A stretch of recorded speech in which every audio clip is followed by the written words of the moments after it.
بسم اللہ الرحمن الرحیم۔ اس 25ویں سپارے کا یہ 19واں رکوع یہاں سے شروع ہوتا ہے اور سورۃ الجاثیہ کا تیسرا رکوع۔ اس کی 2 آیات مبارکہ، اس کا ترجمہ پچھلے درس میں ہوا تھا۔ وَخَلَقَ اللَّهُ السَّمَاوَاتِ وَالْأَرْضَ بِالْحَقِّ، اللہ تبارک و تعالیٰ نے آسمانوں اور زمین کو حق کے ساتھ صحیح ٹھیک بنایا۔ وَلِتُجْزَى كُلُّ نَفْسٍ بِمَا كَسَبَتْ، اور اس لیے کہ جزا دی جائے ہر جان کو جو کچھ اس نے کمایا، جو کچھ کیا۔ وَهُمْ لَا يُظْلَمُونَ، اور ان پر ظلم نہیں کیا جائے گا۔ أَفَرَأَيْتَ مَنِ اتَّخَذَ إِلَٰهَهُ هَوَاهُ، کیا آپ نے دیکھا اس شخص کو جس نے اپنی خواہش کو اپنا الہ، اپنا معبود بنا رکھا ہے، یعنی خواہش نفس کی پیروی کرتا ہے۔ جو کچھ دل چاہتا ہے کہتا ہے کہ یہی کروں گا جو میرا دل چاہتا ہے۔ اللہ رسول کا کیا فرمان ہے، اس کی پرواہ نہیں، خواہش نفس کی اتباع، خواہش نفس کی پیروی۔ تو جو اللہ رسول کا حکم مانتا ہے، اللہ تبارک و تعالیٰ نے جو حکم دیا، اس کے محبوب نے جو تبلیغ کی، جو اللہ کا حکم سنایا، اس نے تو اللہ تبارک و تعالیٰ کو اپنا معبود سمجھا کہ اس کا ہر حکم مانتا ہے۔ اور جو اپنے نفس خواہش کی پیروی کرتا ہے، دعویٰ ایمان کے باوجود، دعویٰ تو یہ ہے کہ میں اللہ تعالیٰ کو اپنا معبود سمجھتا ہوں، لیکن بات اپنی خواہش نفس، اس کی اتباع کرنا، تو گویا دعویٰ کچھ اور ہے، عمل کچھ اور ہے۔ تو اللہ تبارک و تعالیٰ نے اس کی مذمت بیان فرمائی کہ جب تم یہ کہتے ہو کہ ہم اللہ کو اپنا رب مانتے ہیں، اپنا معبود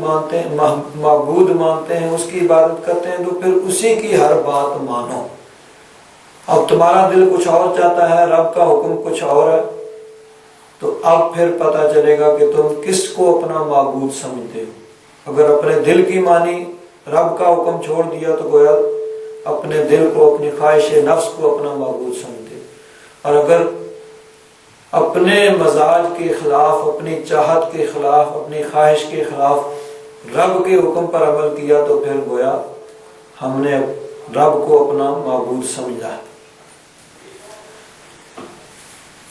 اب میں نے یہ پچھلے درس میں بھی عرض کیا تھا کہ خواہش نفس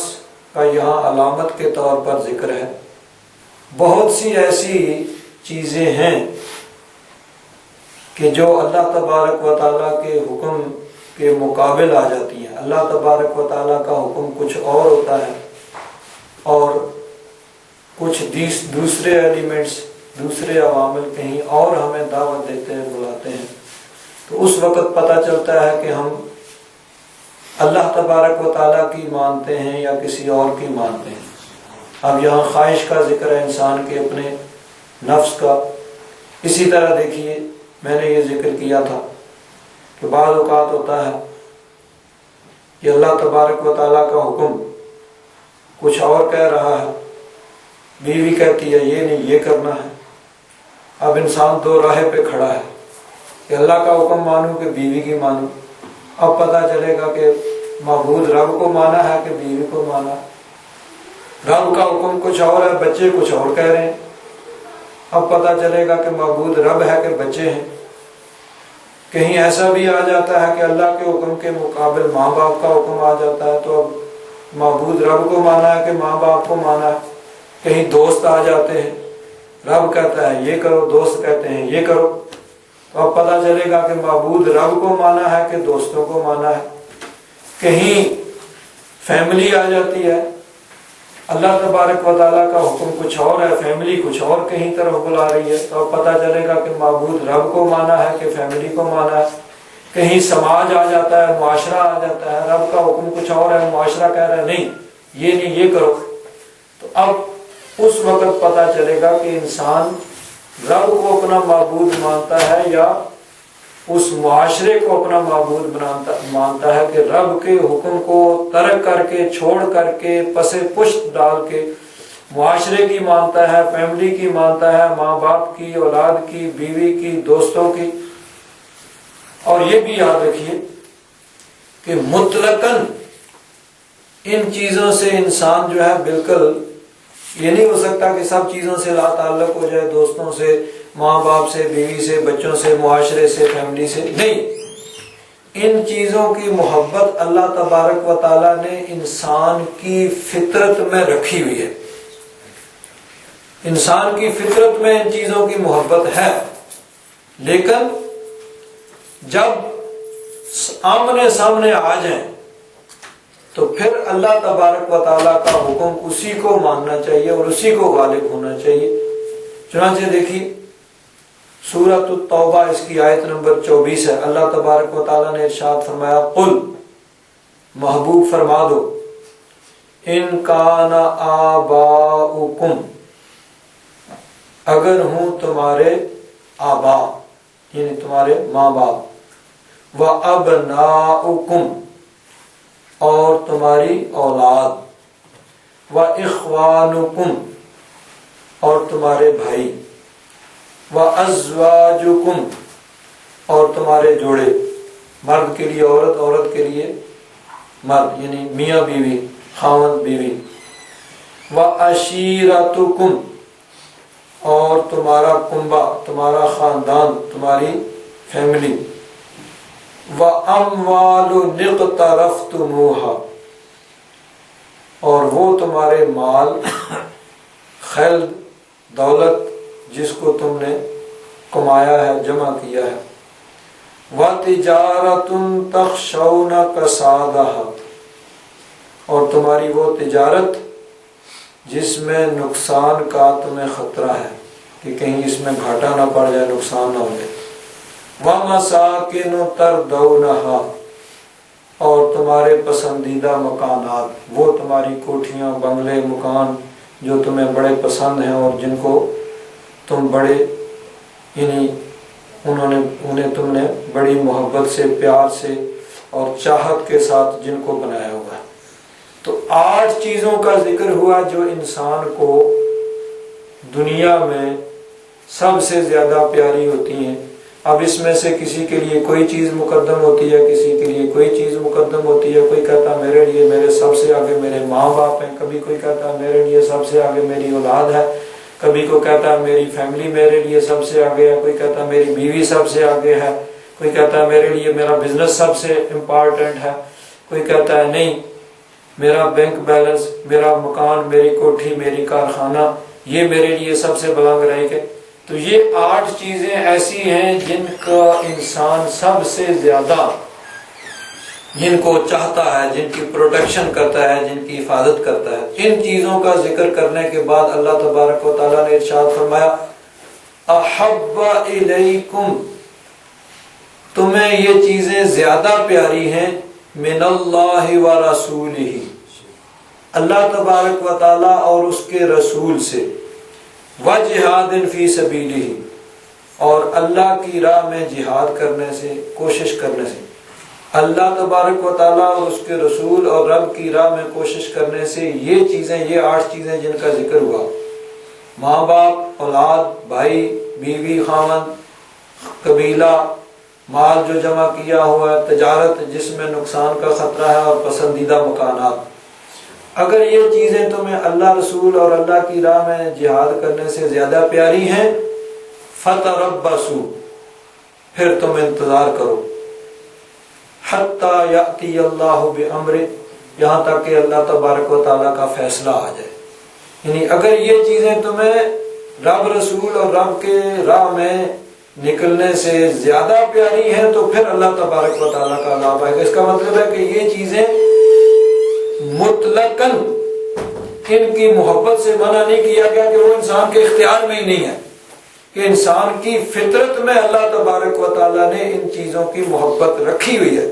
ماں باپ کی محبت، اولاد کی محبت، بہن بھائیوں کی محبت، میاں بیوی کی محبت اور قبیلے کی محبت، اسی طرح جو مال و دولت جمع کیا ہوا ہے اور تجارت، بزنس اور اپنے مکانات، بنگلے، کوٹھیاں، کارخانے،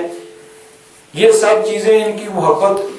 انسان کی فطرت میں ہے، تو ان سے محبت کرنے سے منع نہیں کیا، بلکہ یہ فرمایا کہ جب یہ اللہ تعالیٰ کی محبت کے مقابل آ جائیں اور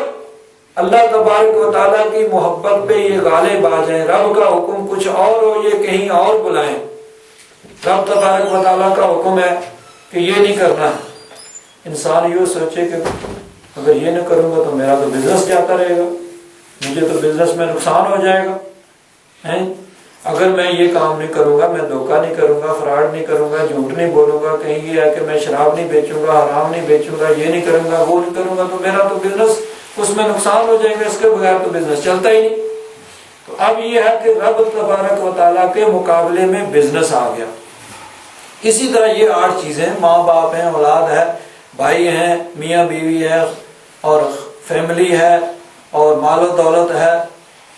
اور تجارت ہے اور پسندیدہ مکانات، اگر یہ رب کے حکم کے مقابل آ جائیں اور رب کا حکم کچھ اور ہے، یہ کہیں اور بلا رہے ہیں، رب کے حکم کو چھوڑ کے پس و پش ڈال کے ان کو جب اختیار کیا ہے تو گویا اب رب کا حکم نہیں مانا، ان کی چاہت کو مانا ہے اور رب کے مقابلے میں ان کو زیادہ اہم اور امپارٹنٹ جانا ہے۔ تو فرمایا اگر یہ چیزیں تمہیں رب، رسول اور اس کی راہ میں جہاد کرنے سے زیادہ پیاری ہیں تو پھر اللہ تبارک و تعالیٰ کے فیصلے کا انتظار کرو۔ واللہ لا یہدی القوم الفاسقین، اللہ تبارک و تعالیٰ فاسقوں کی قوم کو ہدایت نہیں دیتا۔ تو یہاں بھی یہی مطلب ہے کہ خواہش نفس کو اپنا معبود بنانا، یعنی اللہ تبارک و تعالیٰ کا حکم کچھ اور ہو اور انسان کا دل کچھ اور چاہے تو اپنے دل کی نہ مانو، اپنے مزاج کو چھوڑ دو، مزاج کے خلاف رب رسول کا حکم مانا جائے تو گویا ہم نے اللہ تبارک و تعالیٰ کو اپنا معبود سمجھا ہوا ہے۔ اور اگر رب تبارک و تعالیٰ کے حکم کے مقابل اپنی خواہش نفس یا دیگر عوامل جو چیزیں ان کی مانیں گے تو پھر رب کو معبود ماننے کا دعویٰ کرنے کے باوجود ہم نے کسی اور کو معبود مانا ہوا ہے۔ تو اس کا بھی یہی مطلب ہے، جس طرح میں نے یہ 8 چیزیں بیان کی کہ اللہ تبارک و تعالیٰ کی محبت کے مقابلے میں جب ان کی محبت غالب آ گئی تو پھر فرمایا کہ پھر تم انتظار کرو کہ اللہ تبارک و تعالیٰ کا فیصلہ آ جائے، چاہے ماں باپ ہوں، اولاد ہوں اور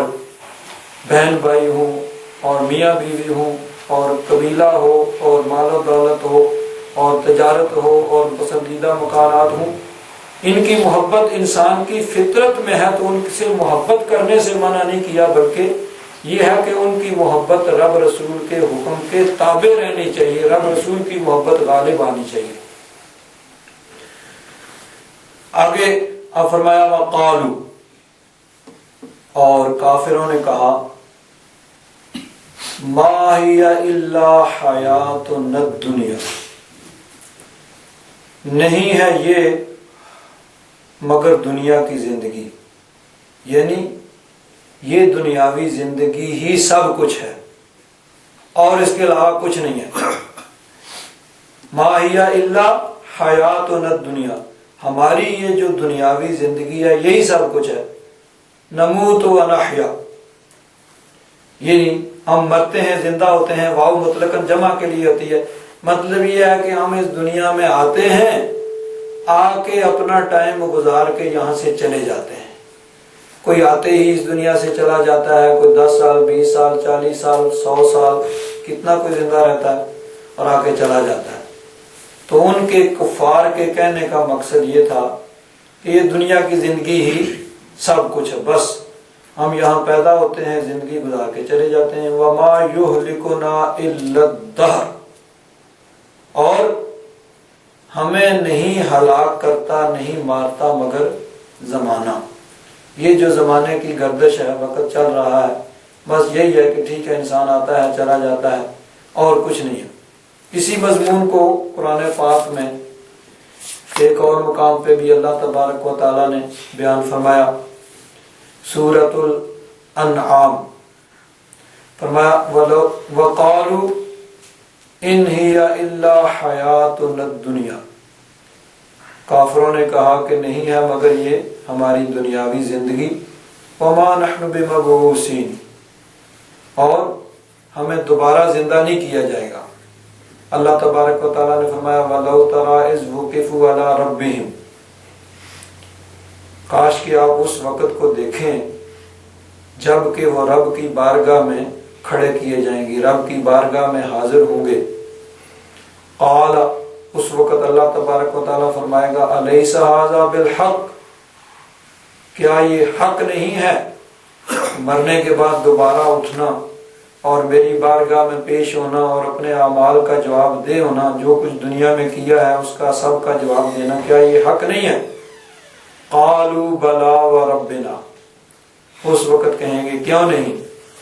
ہمارے رب کی قسم یہ حق ہے، کیونکہ اس وقت تو سامنے ہوگا، زندہ ہو کے رب کی بارگاہ میں کھڑے ہوں گے۔ قال، تو اللہ تبارک و تعالیٰ فرمائے گا فذوقوا العذاب بما کنتم تکفرون، اب چکھو عذاب اس کا جو تم کفر کرتے تھے، جو انکار کرتے تھے، اس کا عذاب تم چکھو۔ بلکہ اس وقت کیا ہوگا وَلَوْ تَرَىٰ إِذْ وُقِفُوا عَلَى النَّارِ، جب جہنم پہ پیش کیے جائیں گے، ان کو گھیر کے گھسیٹ کے ان کو جب جہنم پہ لے جایا جائے گا تو جہنم کے قریب جب وہاں کھڑا کیا جائے گا،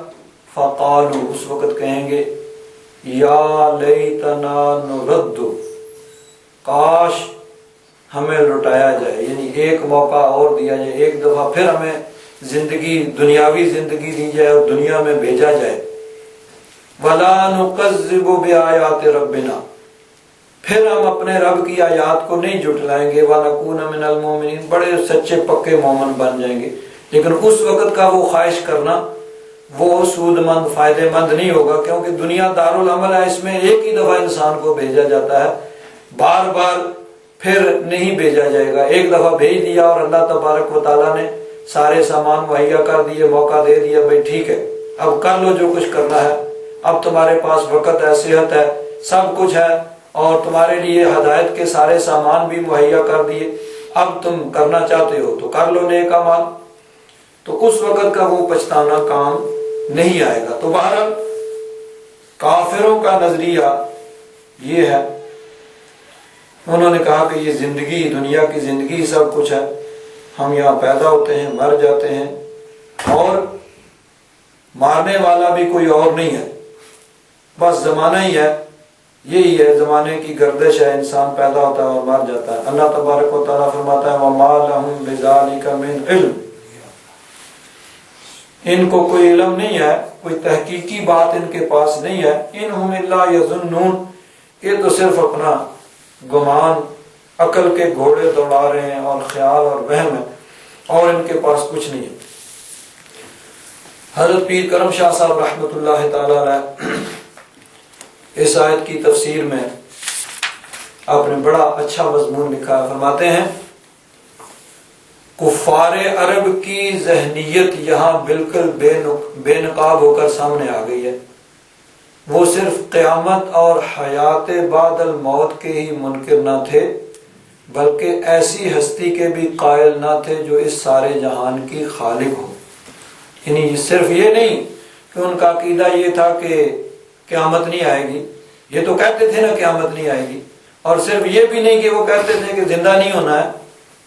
ان کا یہ عقیدہ تھا کہ زندہ نہیں ہونا ہے، دوبارہ کوئی نہیں، ایک ہی دفعہ بس زندگی ہے، اور مر گئے تو ختم ہو گئے، مٹی میں چلے گئے، قبروں میں پڑے ہوئے، قبر میں جب رکھ آئیں گے تو تھوڑے دنوں کے بعد گوشت تو ختم ہو جائے گا، ہڈیاں رہ جائیں گی، پھر وقت گزرنے کے بعد ہڈیاں بھی مٹی میں مل کے ہڈیاں مٹی ہو جائے گی، تو اور کوئی قیامت نہیں۔ یہ تو ان کا عقیدہ تھا ہی کہ مرنے کے بعد دوبارہ زندہ نہیں ہونا ہے، قیامت کا نہیں ہونا، بلکہ بعض ایسے بھی تھے کہ جو رب کی ہستی کے ہی منکر تھے، کہ کوئی ہے ہی نہیں اس جہان کو بنانے والا، کوئی چلانے والا نہیں۔ فرماتے ہیں کہ وہ صرف قیامت اور حیات بعد الموت کے ہی منکر نہیں تھے، بلکہ وہ ایسی ہستی کے ہی قائل نہیں تھے جو اس سارے جہان کی خالق ہو، اور اس میں وقوع پذیر ہونے والے واقعات، تغیرات اور احوال کی حقیقی فاعل ہو۔ حیات اور موت، فتح و شکست، عروج اور زوال اس کے قبضہ قدرت میں ہو۔ یعنی ان کا یہ کوئی عقیدہ نہیں کہتا کوئی ایسی ہستی ہے کہ جس کے ہاتھ میں زندگی اور موت ہے، فتح و شکست دینا بھی اس کے اختیار میں ہے، صحت اور مرض بھی اسی کے اختیار میں ہے، اور وہی عروج دیتا ہے، وہی زوال دیتا ہے، اس کے وہ قائل نہیں تھے۔ ان کا نظریہ یہ تھا کہ زمانہ ہی مؤثر حقیقی ہے۔ رنج و راحت، ادبار و اقبال، کامیابی و ناکامی، صحت اور مرض، بہار اور خزاں، سب کا تعلق فلک الافلاک سے ہے، فلک الافلاک کی گردش سے ہے، بس زمانہ۔ آگے فرماتے ہیں جب وہ خالق کائنات کے ہی منکر تھے تو پھر رسالت، قیامت، نزول وحی پر ان کا ایمان کیسے ہو سکتا تھا؟ اس لیے وہ اسی زندگی کو ہی سب کچھ سمجھتے تھے، اسی کو خوب سے خوب تر بنانا ان کے تخیل کی پرواز کی انتہا تھی کہ بس ٹھیک ہے یہی زندگی ہے تو اس کو خوب بنا لو، سنوار لو، اور اگر اس کو بنانے سنوارنے کے لیے، اس زندگی کو پر آرام پر آسائش بنانے کے لیے اگر تمہیں جھوٹ بولنا پڑے، دھوکہ دینا پڑے، کسی پر ظلم کرنا پڑے، کسی پر زیادتی کرنی پڑے، کسی کا حق مارنا پڑے تو سب کچھ کر لو۔ ہاں دنیا کے قانون کی پر نظر رکھنا کہ کہیں اس کی پکڑ میں نہ آ جاؤ، اور اگر دنیا کے قانون کی پکڑ سے بچ سکتے ہو تو پھر جو کچھ کر لو، کیونکہ آگے کے تو وہ قائل ہیں ہی نہیں کہ مر کے بھی اٹھنا ہے اور وہاں بھی جواب دینا ہے۔ آگے چل کے اسی آیت کی تفسیر میں لکھتے ہیں یہ نظریہ عرب کے بادیہ نشینوں کا تھا۔ بادیہ نشین جو بدو، جو دیہاتوں میں اور صحرا میں رہتے تھے اور جو خیمے لگا کے رہتے تھے، آج یہاں خیمہ لگایا اور کل آگے جا کے کہیں پانی کے چشمے پہ وہاں بکریوں کے ریور ان کے پاس ہیں اور چلتے رہتے ہیں، کبھی کہیں خیمہ کبھی کہیں خیمہ، تو جن کا کوئی اپنا گھر بھی نہیں، جن کو خانہ بدوش کہتے ہیں کہ انہوں نے اپنا گھر اپنے کندھے پہ رکھا ہوا ہے، آج یہاں ہیں، 2 دن یہاں رہے، آگے چلے 2 دن آگے جا کے ڈیرا لگا لیے۔ تو فرماتے ہیں یہ نظریہ عرب کے بادیہ نشینوں کا تھا جو جہالت و بربریت کی آغوش میں پروان چڑھے تھے، یعنی جہاں تہذیب نام کی کوئی چیز نہیں تھی، سیولیزیشن نہیں ہے، تہذیب نہیں ہے، کسی نے ان کو تعلیم نہیں دی ہے، کسی نے ان کو پڑھایا نہیں ہے، بس ٹھیک ہے ماں باپ سے جو سنتے آ رہے ہیں وہی ان کے پاس ہے۔ اسی نظریہ کو عصر حاضر کے ملحد فلسفی اور مادہ پرست سائنسدان بڑی شد و مد سے پیش کرتے ہیں۔ آج بھی دنیا ترقی کر گئی ہے اور ترقی کرتے کرتے چاند پہ پہنچ گئی ہے، اور چاند پہ پہنچنے کی بات بھی اب جو ہے وہ 30-35 سال پرانی ہو گئی ہے۔ 69 میں چاند پہ لوگ پہنچے تھے، تو چاند پہ پہنچنے والی بات بھی تو اب پرانے زمانے کی بات ہو گئی ہے۔ دنیا اب کہاں سے کہاں پہنچ گئی ہے، کیا کتنی ترقی کر چکی ہے۔ تو فرماتے ہیں کہ اس عصر حاضر موجودہ زمانے کے ملحد فلسفی، بے دین فلسفی اور مادہ پرست سائنسدان بڑی شد و مد سے اسی نظریے کو پیش کرتے ہیں، کیونکہ یہاں کیا ہے؟ دہر۔ دہر کا معنی ہوتا ہے زمانہ، اسی سے دہریہ کہا جاتا ہے۔ ایسا شخص جو اللہ تبارک و تعالیٰ کو نہیں مانتا، جو کہتا ہے کہ کوئی ایسی ذات، کوئی ایسی ہستی نہیں ہے جس نے اس زمین و آسمان کو، اس کارخانہ ہستی کو بنایا ہو، جو اس کو چلا رہا ہو، کہتے ہیں خود بخود ہی بن گئے اور خود بخود ہی چل رہے ہیں، تو ان کو دہریہ کہا جاتا ہے اسی لفظ سے کہ وہ دہر زمانے کو مؤثر حقیقی مانتے ہیں کہ زمانہ ہی سب کچھ کر رہا ہے، وقت کے ساتھ ساتھ ہوا بھی چلتی ہے، بارش بھی ہو جاتی ہے، فصلیں بھی اگتی ہیں، پھول بھی کھلتے ہیں، پھل بھی پکتے ہیں، انسان پیدا بھی ہوتے ہیں، مر بھی جاتے ہیں، سب کچھ ہو رہا ہے، یہ زمانے کی گردش ہے، سب کچھ اسی سے ہو رہا ہے، تو اسی لفظ دہر سے اس کو دہریہ کہا جاتا ہے، اس طرح کے نظریات اور عقائد رکھنے والوں کو۔ تو حضرت پیر کرم شاہ صاحب رحمۃ اللہ تعالی علیہ فرماتے ہیں کہ یہ ان عرب کے بادیہ نشینوں کا نظریہ تھا جس کو آج کے ترقی یافتہ دور کے سائنسدان اور فلسفی بعض وہ بھی اس کو بڑی شد و مد سے پیش کرتے ہیں۔ آگے فرماتے ہیں ہمارے سادہ لو نوجوان جو خود علم و حکمت کے بحر بے کنار میں غواصی کی جرت نہیں کرتے، یعنی خود تحقیق نہیں کرتے اور خود کوشش نہیں کرتے کہ خود تحقیق کر کے نئی نئی چیزیں ایجاد کریں، علم کے اندر زیادہ مہارت پیدا کریں، وہ کر نہیں سکتے، کیونکہ ان کی تن آسانی اور غفلت کشی انہیں ان جاں فشانیوں اور زہرا گدازیوں کی اجازت نہیں دیتی۔ وہ کہتے ہیں بس آرام سے لمبی تان کے سوئے رہو، کیا ضرورت ہے محنت کرنے کی۔ تو خود تو وہ محنت کرتے نہیں۔ جو ایک طالب علم کے لیے ناگزیر ہے، طالب علم کے لیے محنت کرنی چاہیے، محنت اور کوشش کرنی چاہیے آرام سے۔ یہ نہیں ہے کہ آرام کرو اور وقت کے ساتھ ساتھ زمانے کے اعتبار سے جس طرح آج کل ہوتا ہے، رات کو ٹی وی دیکھتے رہو، انٹرنیٹ پہ بیٹھے رہو، صبح جب ہوتا ہے سو جائے، 2 بجے تک سوئے رہو اور اٹھو کھاؤ پیو اور پھر بس یہی کام۔ تو محنت کرنا نہیں ہے۔ فرماتے ہیں کہ آج ہمارے نوجوان وہ کیا کرتے ہیں، طالب علم کے لیے محنت کرنا ضروری ہے، محنت کرتے نہیں ہیں، اور پھر کیا ہے، وہ صرف خزف چینی پر ہی کانے ہیں۔ خزف کہتے ہیں ٹھیکری کو، جو دوسروں نے ٹھیکریاں پھینکی ہوئی ہیں انہی کو اٹھا لیتے ہیں، یعنی دوسروں نے جو تحقیق کی ہے، جو کچھ کہا ہے اسی کو لے لیتے ہیں، اور ذہنی طور پر اتنے مرعوب ہیں کہ وہ یہ بھی نہیں سوچتے کہ یہ تو وہی پرانا بوسیدہ اور از کار رفتہ نظریہ ہے جس کو عرب کے گمواروں نے اختیار کیا تھا۔ وہ 1500 سال پہلے عرب کے بادیہ نشین، وہ صحرا میں رہنے والے خانہ بدوش، وہ جو نظریہ تھا یہ تو وہی ہے جو آج کے ترقی یافتہ لوگوں نے اختیار کیا ہوا ہے۔ تو ہم یہ سمجھتے ہیں کہ اتنا بڑا سائنسدان وہ جب کہہ رہا ہے تو بات درست ہی ہوگی، وہ جب سوچ رہا ہے اس نے یہ نظریہ پیش کیا ہے تو بات تو ٹھیک ہی ہوگی۔ تو یہ بھی نہیں سوچتے کہ یہ وہ نظریہ ہے جو 1400 سال 1500 سال پہلے وہ غیر مہذب معاشرہ، اس کے اندر دیہاتوں میں، پہاڑوں میں، صحراؤں میں وہ بکریاں چرانے والے لوگ، وہ خانہ بدوش، ان کا جو نظریہ تھا یہ تو وہی ہے۔ فرماتے ہیں کہ عہد جدید کے بعض ملاحدہ، ملحد کی جمع ملاحدہ، بے دین، اگر یہی اعتقاد رکھتے ہیں تو اس کو ترقی یافتہ اور محققانہ نظریہ نہیں کہا جا سکتا۔ ترقی یافتہ اور محققانہ نظریہ وہی ہے جسے قرآن کریم نے بیان کیا ہے اور جس کا اعلان اور تبلیغ محبوب رب العالمین علیہ الصلوۃ والسلام نے فرمائی۔ تو یہ اگر وہ نظریہ آج کے جدید دور کے سائنسدان پیش کر رہے ہیں تو نظریہ تو وہی ہے جو اس غیر مہذب معاشرے کے رہنے والے لوگوں کا تھا۔ حضرت امام اعظم ابو حنیفہ رحمۃ اللہ تعالی علیہ کے متعلق ایک واقعہ بیان کیا جاتا ہے کہ بغداد میں ایک دفعہ ایک اسی طرح کا دہریہ آ گیا جو یہ کہتا ہے کہ نہیں کوئی نہیں ہے، اللہ تعالیٰ کوئی نہیں ہے، کوئی اس جہان کو پیدا کرنے والا نہیں ہے، کوئی اس کو بنانے والا نہیں ہے، اور یہ خود بخود بن گیا، خود بخود چل رہا ہے،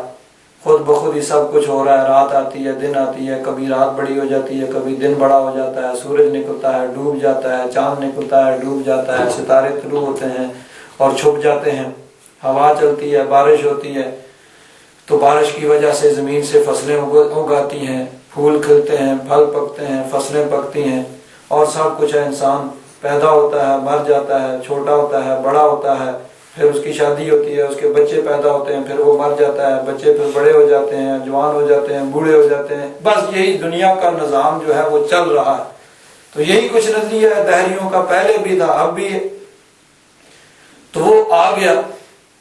اب لوگ اس کو قائل کرنے کی کوشش کرتے ہیں، وہ بھی آخر ہر انسان جو ہے جس نظریے پہ چل رہا ہے اس کے لیے وہ دن رات سوچتا رہتا ہے، اس کے پاس بھی دلائل ہوتے ہیں اور اس نے اپنے نظریے پہ دلائل قائم کر رکھے ہوتے ہیں۔ لوگ اس کو سمجھانے کی کوشش کرتے ہیں، وہ ان کو سمجھانے کی کوشش کرتا ہے، کیونکہ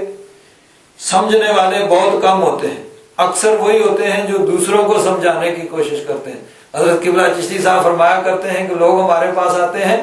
مسئلہ پوچھنے کے لیے نہیں، مسئلہ بتانے کے لیے آتے ہیں۔ تو وہ آ کے مسئلہ بتاتے ہیں، دیکھو جی مسئلہ تو یہ ہے نا،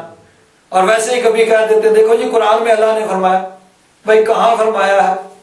یہ نہیں پتا کہاں فرمایا، بس قرآن میں اللہ تعالیٰ نے فرمایا، حالانکہ قرآن و حدیث میں ہو سکتا ہے اس بات کا کہیں ذکر تک نہ ہو، تو بے تکا ہی کہتے ہیں دیکھو جی قرآن میں اللہ تعالیٰ نے ایسے کہا۔ تو لوگ، ہر آدمی دوسرے کو اپنی بات سمجھانا چاہتا ہے، دوسرے سے سمجھنا نہیں چاہتا۔ اکثر لوگ مسئلہ بتانا چاہتے ہیں، پوچھنا نہیں چاہتے۔ تو اب وہ بھی چونکہ اپنے فن میں اپنے آپ کو بڑا ماہر سمجھتا تھا، سب کو اپنے نظریے کا قائل کرنا چاہتا تھا، لوگوں کو چاہتا تھا کہ سب کے سب دہریے ہو جائیں، سب میرے نظریے کے قائل ہو جائیں، جو میرا نظریہ وہ ہو جائے۔ اب اس نے اپنے عقائد و نظریات کی تبلیغ شروع کر دی، لوگ اس کو سمجھانے کی کوشش کرتے ہیں، وہ لوگوں کو سمجھانے کی کوشش کرتا ہے۔ حضرت امام اعظم ابو حنیفہ رحمۃ اللہ تعالی علیہ تک بھی بات پہنچی کہ اس طرح ایک نظریہ، ایک فلسفی آ گیا، ایک دہری آ گیا اور لوگوں کو وہ گمراہ کرنے کی کوشش کر رہا ہے۔ تو آپ اس سے گفتگو کریں، طے ہو گیا ٹھیک ہے بھائی فلاں دن فلاں جگہ آ جاؤ، ہمارے امام صاحب تمہارے ساتھ گفتگو کریں گے، بات چیت کریں گے، تم ان کو اپنی بات بتاؤ، وہ اپنی بات تمہیں سمجھانے کی کوشش کریں گے۔ اس نے بھی کہا ٹھیک ہے بھائی، اس کو اپنے فن پہ ناز تھا، میں بڑا ہوں، تمہارا اگر امام ہے تو کیا ہوا، میں بھی تو آخر میں ایک نظریہ قائم کیا ہے، میں کوئی بے سمجھ اور بے علم آدمی تو نہیں ہوں، کر لیتے ہیں بات۔ وقت مقررہ پہ لوگ جمع ہو گئے اور وہ بھی آ گیا ڈینگے مار رہا ہے کہ دیکھیں بھائی تمہارا امام بھی دیکھ لیں گے، اس کا علم بھی دیکھ لیں گے، اس کی بھی تحقیق بھی دیکھ لیں گے۔ اب وقت مقررہ ہو گیا، حضرت امام اعظم ابو حنیفہ رحمۃ اللہ تعالی علیہ مقررہ ٹائم پہ وہاں پہنچ نہیں سکے۔ اب وہ کھڑا ہے اور لوگوں کو کہہ لو بھائی یہ ہے تمہارا امام، خود وقت مقرر کیا ہے، خود آفس پر رکھ دیا اور آپ پہنچے نہیں ہیں، آئیں گے ہی نہیں۔ میرے سامنے کبھی کوئی آ سکتا ہے، کوئی ٹھہر سکتا ہے، میری بات کا کوئی جواب دے سکتا ہے۔ جیسے جیسے وقت گزرتا جاتا ہے لوگ پریشان ہو رہے ہیں کہ دیکھو جی امام صاحب نہیں پہنچ سکے، اور یہ اب لوگ، ظاہر بات ہے اس کی بات پہ لوگ گمراہ ہوں گے، امام صاحب ڈر گئے جی اس کا مقابلہ نہیں کر سکتے، اس کی بات کا جواب نہیں دے سکتے، اس لیے نہیں آئے۔ تو اب وہ بھی خوب ڈینگے مار رہا، بڑھ کے مار رہا۔ حضرت امام اعظم ابو حنیفہ رحمۃ اللہ تعالی علیہ تشریف لائے، دیر سے تشریف لائے۔ اس نے کہا جی کہ آپ سب سے پہلے تو آپ نے وقت خود مقرر کیا، وقت مقررہ پہ نہیں آئے۔ حضرت امام صاحب نے فرمایا کہ ٹھیک ہے، اس کی میں وجہ بتاتا ہوں، معقول وجہ ہے اس کی، اس لیے میں وقت مقررہ پہ نہیں پہنچ سکا۔ اب وہ اونچی جگہ پہ کرسی پہ بیٹھا ہوا ہے۔ حضرت امام صاحب نے فرمایا بھائی بات تو نے پوچھنی ہے اور میں نے جواب دینا ہے، تو سائل ہے اور میں جواب دینے والا ہوں، اس لیے کرسی پہ بیٹھنا میرا حق ہے، تو نیچے بیٹھ، میں کرسی پہ بیٹھوں گا۔ اس کو بٹھایا نیچے، خود بیٹھ کے کرسی۔ ایک تو یہ ایک سائیکولوجیکل، ذہنی طور پر بات جو ہے وہ بدل جاتی ہے۔ اب آپ نے بیان کرنا شروع کیا بھائی دیکھو بات اصل یہ ہے، میں نے ٹائم پہ پہنچنا تھا، وقت پہ پہنچنا تھا، لیکن میں لیٹ ہو گیا۔ لیٹ ہونے کی وجہ کیا ہے؟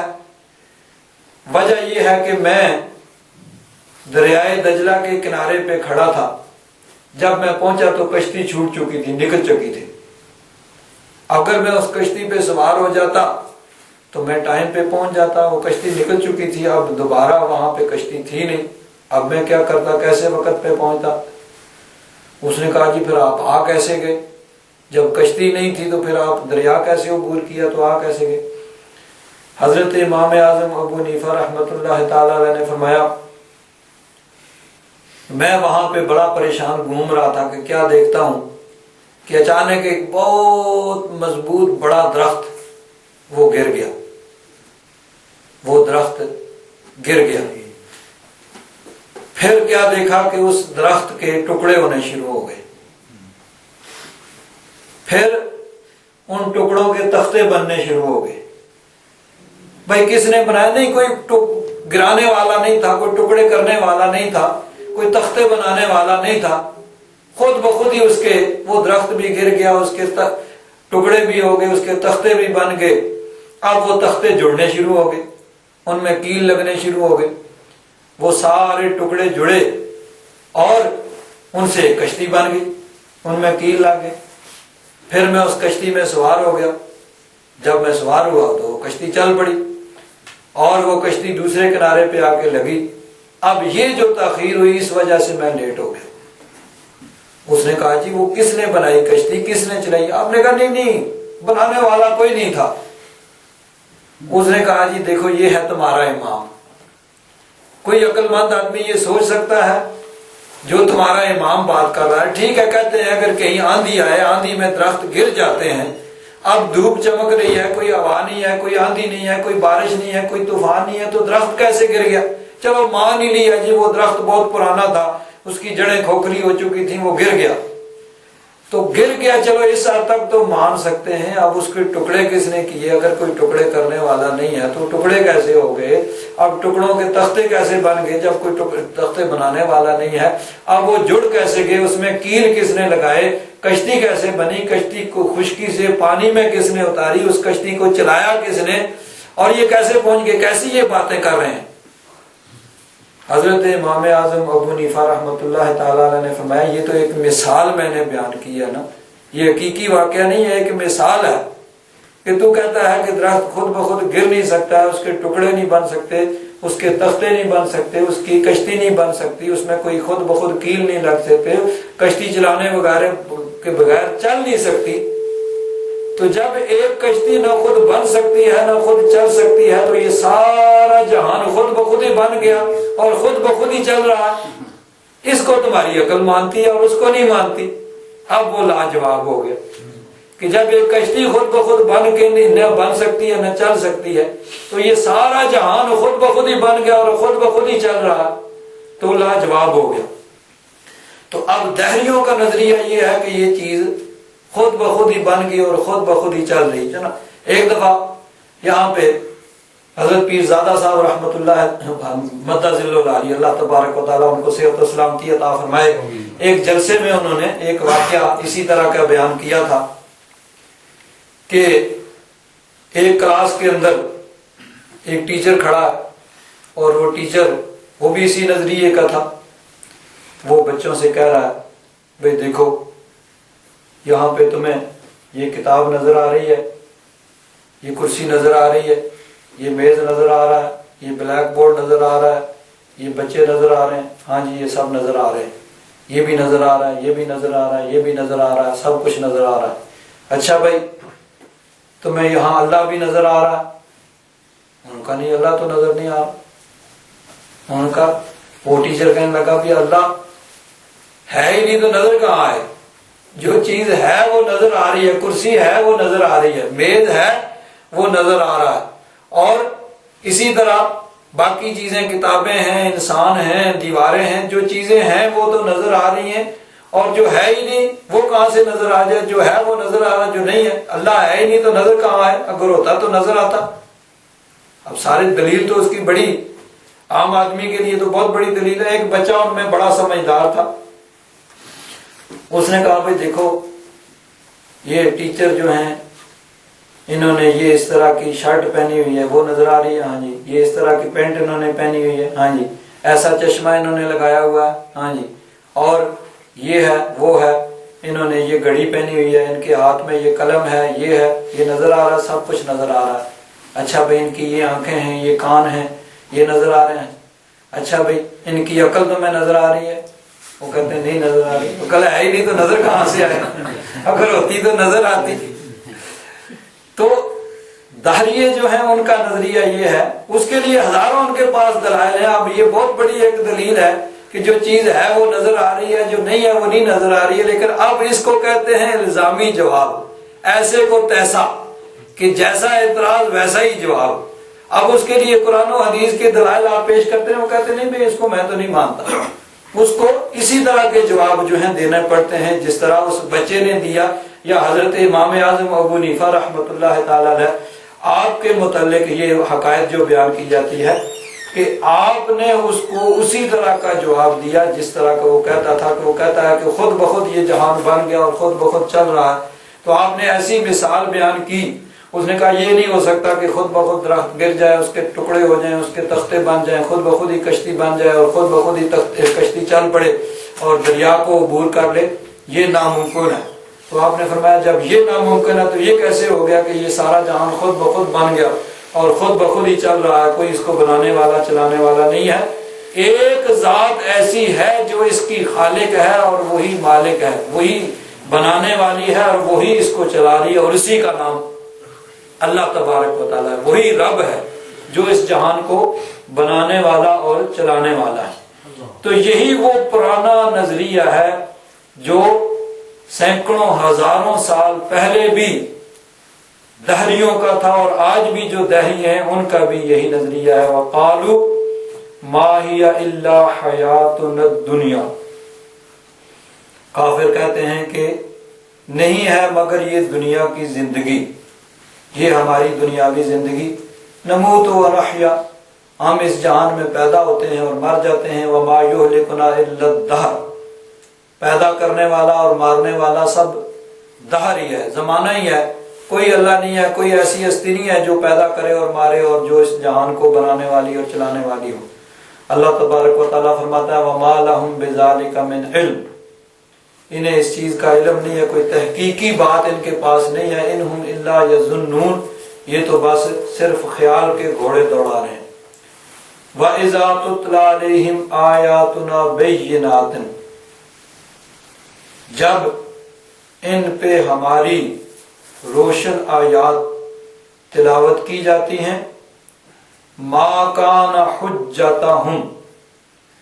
تو پھر ان کی کوئی دلیل نہیں ہوتی، کوئی ان کا جواب نہیں ہوتا، یعنی جب یہ اس کا جواب دینے سے ان آیات کے جو عقل کے عین مطابق ہوتی ہیں اور جس کے سامنے یہ لاجواب ہو جاتے ہیں، تو پھر ان کا کوئی جواب نہیں ہوتا۔ الا ان قالوا ائتوا بآبائنا، مگر یہ کہتے ہیں کہ لے آؤ ہمارے آباء و اجداد کو، ان کو تم صادقین، اگر سچے ہو۔ یعنی جب ان کو دلائل کے ذریعے ثابت کیا جاتا کہ دیکھو وہ اللہ تبارک و تعالی جس نے پیدا کیا ہے، اب یہ دوسرے کفار کا ذکر ہو رہا ہے، کیونکہ ایک تو وہ ہے نا جو داعیے ہیں جو رب کی ذات کے ہی منکر ہیں، اور کچھ ایسے تو ہیں جو بتوں کے پجاری ہیں یا جو کچھ بھی ہے، کوئی سورج چاند ستارے کو پوجتے ہیں۔ تو مختلف قسم کے کفار تھے نا، ان کے مختلف نظریات تھے، کوئی کچھ، کسی کا کوئی نظریہ، کوئی بالکل ہی ہر چیز کے اللہ تبارک و تعالیٰ کی ذات کے ہی منکر، اور کچھ وہ ہیں جو کہتے ہیں کوئی ایسی ذات ہے لیکن وہ مرنے کے بعد دوبارہ زندہ ہونے کے منکر ہیں۔ تو ان کو تو یہ بھی کہا جا سکتا ہے نا بھئی ٹھیک ہے، دیکھو کہ جس ذات نے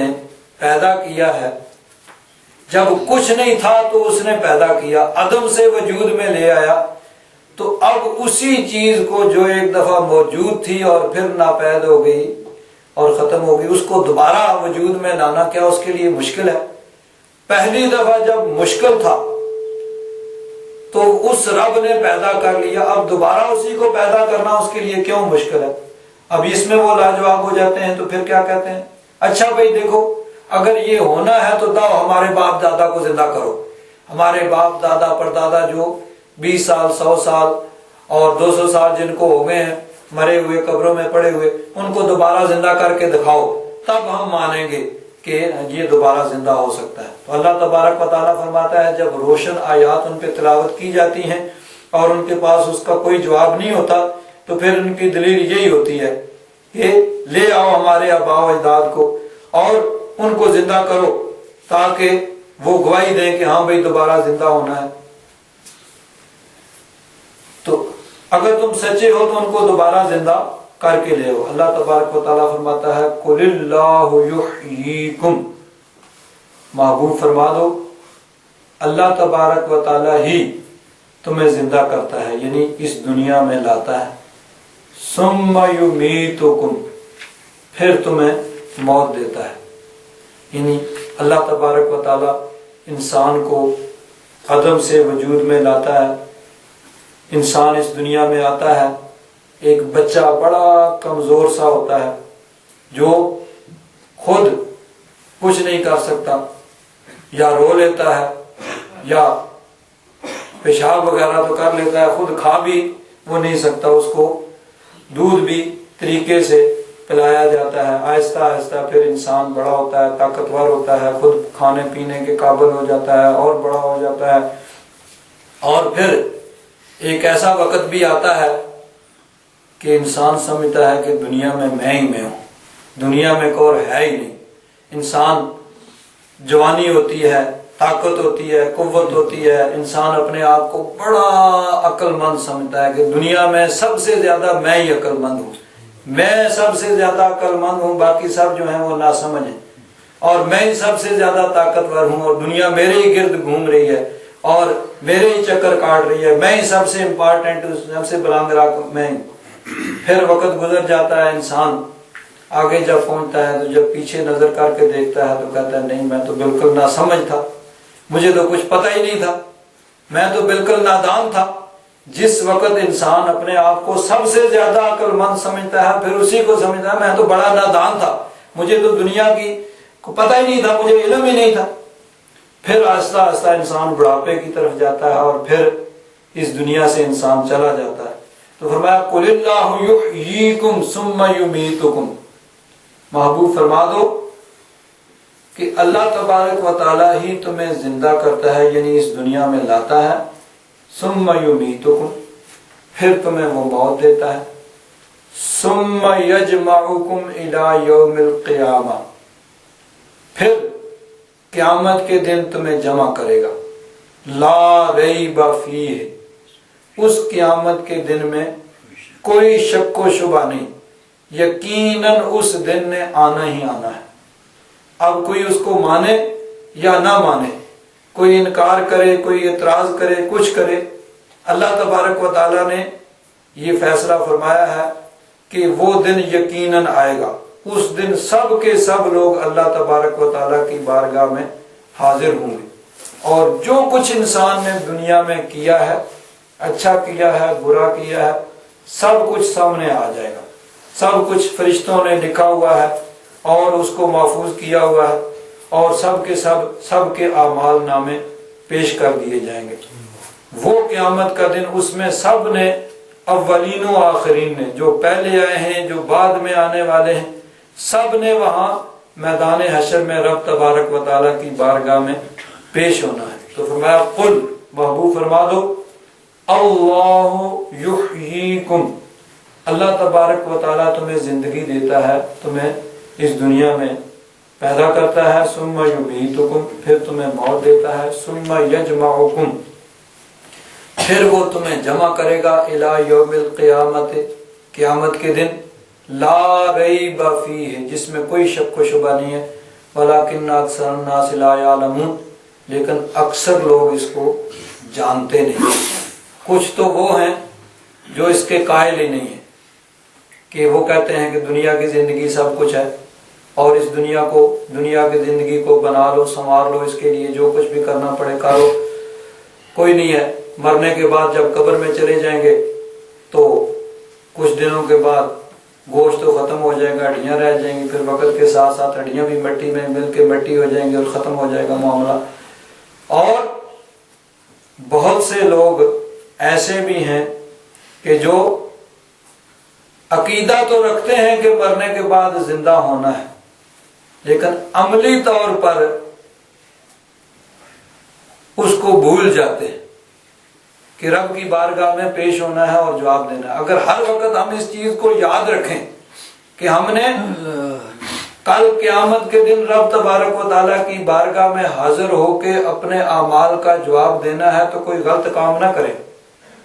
ہر کام کرنے سے پہلے سوچیں کہ ہم نے کیا جواب دینا ہے رب تبارک و تعالیٰ کی بارگاہ میں۔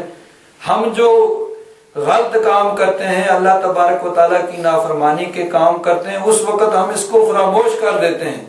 کہ ہم نے اللہ تعالیٰ کی بارگاہ میں حاضر ہو کے اپنے اعمال کا جواب دینا ہے، اب جو کر رہے ہیں اس کا ہم نے کیا کل جواب دینا ہے۔ تو اس وقت ہم اس چیز کو بھول چکے ہوتے ہیں، اس لیے ہم غلط کام کرتے ہیں۔ اگر ہر وقت ہمارے پیش نظر یہ بات رہے کہ ہم نے رب کی بارگاہ میں پیش ہونا ہے، تو پھر کوئی غلط کام نہ کریں۔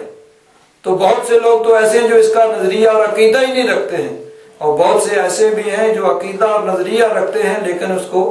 بھول جاتے ہیں کہ انسان کوئی بھی غلط اور نافرمانی کا کام اسی وقت کرتا ہے جب اس کو وہ نظر انداز کر چکا ہے، اس کو بھول چکا ہوتا ہے کہ ہم نے رب کی بارگاہ میں حاضر ہو کے اپنے اعمال کا جواب دینا ہے۔ اللہ تبارک و تعالی